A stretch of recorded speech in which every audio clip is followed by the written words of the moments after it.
Welcome to MRE Uncut, where we'll give you real and practical insights into the real estate scene in Melbourne. We'll discuss what's happening in the industry, all backed by MRE's history of over 30 years in the game. With that said, let's jump into this week's episode of MRE Uncut. Welcome back to another episode of MRE Uncut. My name is Stephen Fitzsimon, and today I'm joined by Jarrod O'Donnell. Thanks, Stephen. Jarrod heads up our leasing at MRE, and then one of my old-time partners in crime, we have McKenna, who is one of our senior property managers. He does also our residential and commercial properties. Welcome, Matthew. Thank you, Steve. Good to be here again. Good. Now, guys, today we're meeting because we wanted to have a chat and communicate out to our listeners the sort of story of the peak season and what's happened. We've just come out of the peak season, and so it's a good time to review and reflect. Jarrod, it's the busiest time for you and your team. How would you describe this year's peak season, in a word or two?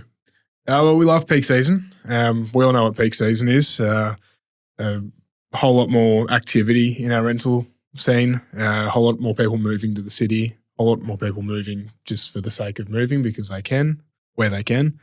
This year's still exploded. It's still been a great peak season for us. It's been a little bit quieter than years gone by. But when we say quieter, quieter on something that's crazy is still crazy. Right. So it's like a quiet day in December when you go shopping at Myer. Yeah, it's like 32 at the beach instead of 36. Okay. Yep. Yeah, that's a guy. I like that descriptor. A word or two. I lost count, mate. Oh, I'm just taking after Steve, I guess. Just pay too much attention to him. I don't think it was as busy as others, but it was solid.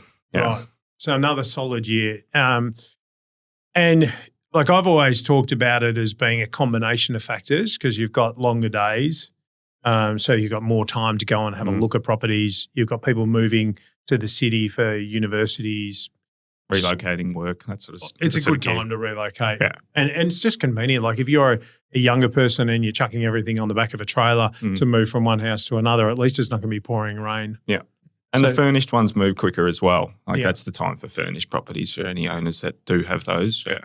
Yeah, they shift pretty quickly. But if we look at this year and last year, Jarrod, what are your deductions as to why it's been a little bit different? Everyone's going to have their own guess. For me, your guess surely is better than most. My guess is the best one. Right. Okay. I think our slight drop is for what I like to call the discretionary mover. Okay. So we've spoken before about people that move in summer to, for a change, for something a bit bigger, for something a bit different because they can, because they're on a periodic lease and there's some cool stuff around and they think they might do it. But it's no secret that we've got this supply shortage in Melbourne, in Australia, but definitely a massive supply shortage here. I think the change this year has been that the people that would otherwise be moving for the sake of it because they can, I don't think they're moving this time around. They've looked out, they've seen just how difficult it is in this current market. They've seen the news, they've scrolled their TikTok, they've done whatever they need to do, and I think that's what's held us back more than anything this year. So if they're reasonably happy where they are, they're not going to move to be super happy somewhere else. Yeah, we've all met those people in the past that just move around every couple of years for the sake of it. Yeah. Like, the study would be nice, or let's get a little bit closer to the city. My take is that those people are staying where they are. Yeah. That shortage in demand, Steve, do you reckon it's to do with the increased costs to the owners and a lot of them selling and those going to owner-occupiers? There's no doubt. The government's been pushing for years for investors to sell their properties to owner-occupiers, and it's a short-term fix to political problem being that our daughters and sons can't afford to buy their first property. And therefore, if they make owning an investment property a nightmare for owners of investment properties, then they will sell them. And if they're selling them at an accelerated level, then the prices will remain subdued and the first-time buyers will be able to get into the market. And whilst that removes a certain percentage of the market from the renters, so renters that then become owners, so that sort of removes them from the market. The problem that they haven't really thought a lot about is the fact that our population's growing. So if your population's growing while you're doing that, you're actually just removing stock from the rental market instead of getting instead of creating new homes for the increasing population. Yeah. So and we're seeing that with Jarrod, with attendances to opens, especially during peak season. We've seen so many more people attending. Yeah. And sometimes offering more than the advertised price, which they can for now. No, it's just amazing. Band-aids upon band-aids. I love the data. I love the way data paints a picture, and the reality is that in Victoria, in the space of 12 months, 17,000 less bonds than the year before. That's the RTBA's data. In the same bit of time, our population growth in Victoria up 145,000. Yeah, do the math. Yeah, it's a pretty easy one to work out. Yeah. What do you reckon in terms of like the suburbs that we saw really moving a lot of stock over the peak period? I mean, our stock's close to the city, but the feeling with us is that the shortage is really hitting home around the suburbs. Not that anytime that we've got something in the suburbs, it's always exploding. People aren't having that much difficulty in finding places in the CBD at the moment. There's a shortage, but there's no real shortage in that. The CBD stuff, the South Bank stuff, the inner city stuff, there's still enough supply there for it to move. It's when we get a little bit further out, that's where it really starts hitting home. Yeah, so that shifted a little bit because it used to be the high demand suburbs that where it was flying, and then the outer suburbs were still a little bit slow. So now it's sort of spreading across town. So it's interesting you mentioned. I just want to cover off on it because there'll be people out there that heard what you said before and not know about the new legislation. So Jarrod mentioned that people can still offer more than than is the offered price, but as of 25 November. Agents can no longer accept offers of above the asking price. So that's going to be interesting to watch the impact that has on the market. And they've also made the change that means that you can't offer months in front. But we'll cover off on that in another podcast. I don't want to go into too much detail, but yes, it's not positive for new people into the rental market, because that's the tools that they generally use to offer a little bit more, or offer attractive. 6 months up front to make their offer more attractive. So it's going to make it harder for them. They're normally the immigrants who put forward those type of things to get a deal, and then it's also going to make things more complicated for landlords and agents because they're going to have to shift the way that they advertise prices to cater for that. I'm sure you'll cover off on it more later, but I love the irony of it, that there's no restriction on what a landlord or an agent can advertise a property at. But if someone else on the other side wants to set their own market, that they're now prohibited from doing it. It's just a bit of irony there for me. Yeah. I like where you're going. So in terms of volume this year, did we see still strong tenant demand and still strong tenant turnover activity, or significantly lower than last year? Where did it sit in terms of percentages, if you want to run me by them? We've still got tenant demand. That's still there. That's always there. The tenancy turnover, that's where there's a bit of a hit going on at the moment. Kind of similar to my discretionary mover theory. We're getting less vacates at the moment. We're getting less vacates most likely because people have seen how hard it is to move and they don't want to move. People want to settle in, stay for longer. There's data out there from the Department of Family, Fairness and Housing about tenancies getting longer and longer and longer, and that's what we're seeing. So we've got less stuff to rent. That's the reality of it. Tell that to Dallas. She had about 5 this week. Yeah, poor Dallas. But overall, demand is there. We don't have the supply to put back on the market. We manage a lot of properties, and for us to only have 100 or so available for rent in January or February. Like that's baffling. Yeah, they're not vacant; they're available to rent. Available, not even vacant yet. Yeah. So in years gone by, our 110 would be 210. Yeah. So demand there, supply not so much for different reasons. But on the demand side, I've got the stat that I love the most, and it's inquiries per days listed for any of our listings. Gives us a really good snapshot of how many people are engaging in our listings at any given point in time. We can compare it to different periods, and I reckon I was here a year ago and we're talking about a 90% uptick or something ridiculous like that. We only went at 34% this year, increase inquiries per days listed from before the new year to so peak season increased 34%. 34% engagement on our listings. Okay. So that's when I say quieting down, but it's still 34% more people looking at your property on any given point in time. Yeah. All the while rent's still going up. So 34 isn't really a 34.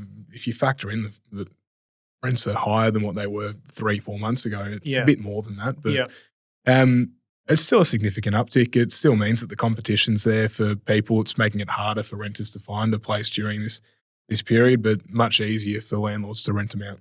Yeah, okay, fascinating.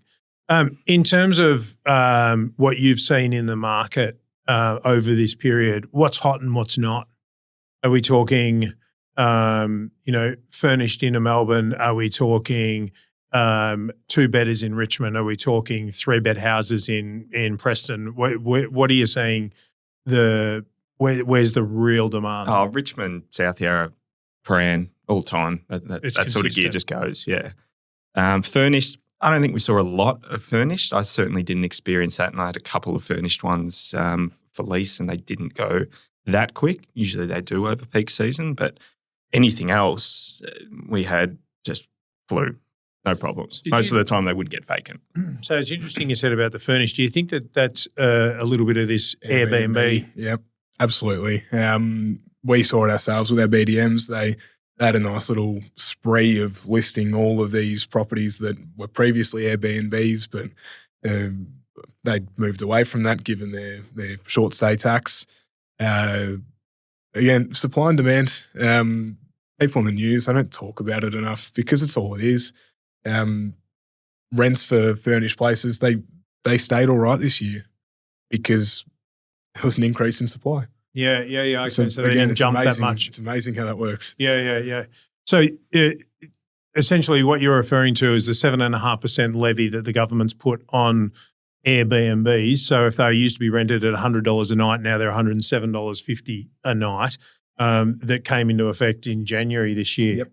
Yeah. So that then owners have gone, okay, I can't rent them out for the number of nights that I need for them to be profitable. There's more hassle, so I'm going to flick it over into a long-term rental.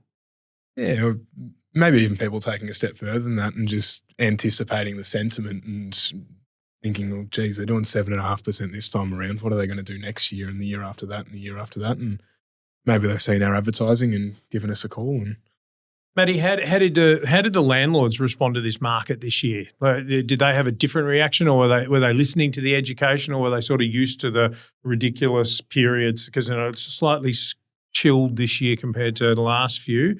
How did the landlords react to this sort of change in the market? They're always pretty responsive at this time of year in terms of making any adjustments to the asking rent. I mean, I think our team always try for the first inspection or two, just to see if we can, get the max rent that the market's willing to pay, and then adjust accordingly if required. But yeah, for the most part, they've all been fine. Yeah. Okay. Well, that's all confident. Now, when we come out of that and we go, right, peak season's died off now. You sent out some correspondence to the team last week, I think it was, Jarrod. Do you want to give us a summary of the type of insight that you gave them? Yeah, we're back to earth. We're back to earth now. So it happens every year, and it happens so quickly. We get this massive influx, and rents go up, and days on market go down, and inquiries explode, and all that. And then usually sometime around Easter, maybe before, it just all comes grinding to a halt. Maybe it's the days getting shorter and the days getting colder.